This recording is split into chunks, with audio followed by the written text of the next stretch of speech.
हर हर महादेव। ये है अपना खूबसूरत बनारस, जो कि उत्तर प्रदेश राज्य में स्थित है। और ये काशी, बनारस और वाराणसी के नाम से प्रसिद्ध है। यहाँ पर भगवान भोलेनाथ जी ज्योतिर्लिंग के रूप में साक्षात विराजमान हैं। रेलवे स्टेशन से हम पहुँच जाते हैं जयपुरिया गेस्ट हाउस में, जहाँ पर हम 3500 में AC वाले 2 रूम बुक कर लेते हैं और हर हर महादेव का जयकारा लगाते हुए केदार घाटी की ओर आगे बढ़ते हैं। और सुरंगनुमा रास्ते से हम पहुंच जाते हैं गंगा नदी के तट पर और यहाँ पर हम गंगा स्नान का आनंद लेते हैं। आप भी अगर काशी आना चाहते हैं तो फरवरी या मार्च के महीने में आएँ और इस महीने में आपको भीड़ का सामना भी नहीं करना पड़ेगा और गंगा नदी का जल स्तर भी सामान्य मिलेगा। और सावन के महीने में तो यहाँ बहुत भीड़ हो जाती है और गंगा नदी का जल स्तर भी बढ़ जाता है। यहाँ पर स्नान के पश्चात हम पहुँच जाते हैं बाबा गौरी केदारेश्वर मंदिर, जो कि लिंग के रूप में विराजमान है। यहाँ पर ये लिंग 2 भागों में बटा हुआ है। आधे भाग में महादेव जी गौरा माँ के साथ और आधे भाग में विष्णु भगवान लक्ष्मी माँ के साथ विराजमान हैं। यहाँ पर दर्शनों के पश्चात हम पहुँच जाते हैं लवकुश होटल में, जहाँ पर हम दोपहर की थाली का आनंद लेते हैं, जिसकी कीमत है 270 रुपीज़। और यहाँ से हम आगे बढ़ते हैं और बनारसी पान का आनंद लेते हैं।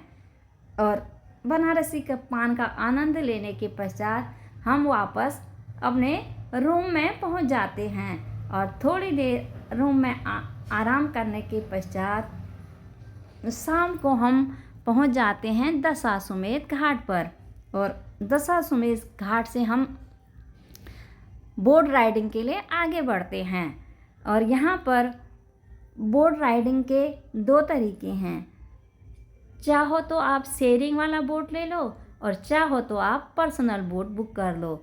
और शेयरिंग वाले बोट में पर मेंबर 200 से 300 चार्जेज हैं और पर्सनल बोट अगर आप लेना चाहते हैं तो आपको 1500 से 2000 रुपये किराया है। और यहाँ पर श्रृंखला में 85 घाट हैं। और बोट राइडिंग से हमने दशाश्वमेध घाट, मणिकर्णिका घाट, 80 घाट, नमो घाट, राजा हरिश्चंद्र घाट और प्रमुख घाटों का आनंद लिया। और शाम के गंगा नदी की लहरों और सूर्यास्त का भी आनंद लिया। और उसके पश्चात हम बैठ जाते हैं दशाश्वमेध घाट पर और हम लेते हैं यहाँ की आरती का आनंद। दशाश्वमेध घाट की आरती का आनंद वैकुंठ धाम के आनंद के बराबर है। जीवन में अगर आप थक गए हैं तो एक बार यहाँ पर ज़रूर आएँ और क्षण भर के लिए ही सही यहाँ की आरती दर्शन में प्रभु से मिलन जरूर होता है।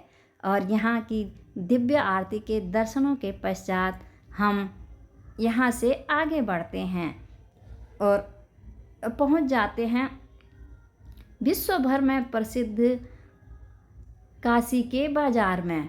और यहाँ के बाज़ार की चकाचौंध तो काशी की खूबसूरती में 4 चांद लगा देती है। और एक से बढ़कर एक सिल्क के साड़ियाँ और पूरा बाज़ार सजा हुआ है। और इस बाज़ार से हम आगे बढ़ते हैं माँ अन्नपूर्णा के दर्शनों के लिए। काशी बहुत प्राचीन शहर है। इस बात का प्रमाण हमें काशी की इन गलियों में मिलता है। और इन गलियों में हम आगे बढ़ते हैं और माँ अन्नपूर्णा के दर्शन करते हैं। और माँ अन्नपूर्णा के दर्शनों के पश्चात हम पहुंच जाते हैं काल भैरव के दर्शन के लिए, जहां पर हमें बहुत भीड़ का सामना करना पड़ता है। और 2-2.5 घंटे की बाद हमें काल भैरव जी के दर्शन हो जाते हैं। और यहाँ के दर्शनों के पश्चात हम अपने रूम में वापस चले जाते हैं।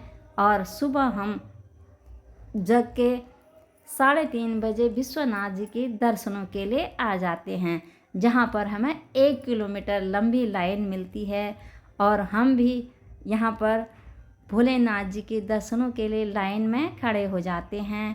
करीब 2-2.5 घंटे लाइन में लग जाने के पश्चात हमें महादेव जी ज्योतिर्लिंग के रूप में दर्शन देते हैं। और महादेव जी के दर्शनों के पश्चात बहुत आनंद आ जाता है और सभी के जीवन में भगवान भोलेनाथ जी की कृपा बनी रहे, समस्त भारत देश सुखी रहे और संपन्न रहे, यही कामना करते हैं। हर हर महादेव।